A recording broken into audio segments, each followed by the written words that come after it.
Hey everyone! Today, I want to break down intermittent fasting for people with type 2 diabetes. First, let's talk about the science.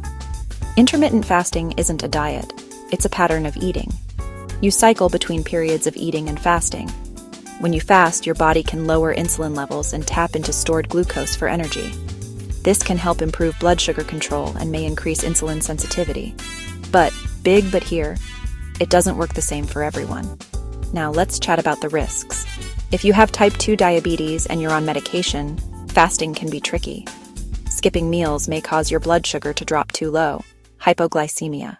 Be extra careful, especially if you take insulin and if you take sulfonylureas. These medications can increase hypoglycemia risk. Dehydration is another risk.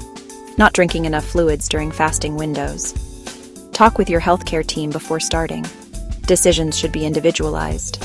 If you do try fasting, your meds may need adjusting. Work with your clinician to safely change dosing or timing.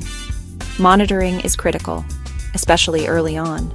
Risks vary by age, meds, and other health issues. Never stop or change medication without professional guidance. With care, some people do benefit. But safety first. So, what are the best practices? Here are practical steps to start safely. Number 1. Always talk to your healthcare provider first. Seriously, don't skip this step. They'll help you figure out if fasting is safe and how to adjust meds. Start slow. Try 12-12 schedule. Fast for 12 hours, eat within the next 12. Eat regular, balanced meals when you break your fast. Make sure your meals are balanced. Focus on protein, fiber, and healthy fats. Keep a close eye on your blood sugar. Check it more often, especially at the start. Intermittent fasting might help, but it's not for everyone. Stay safe, stay informed, and always put your health first.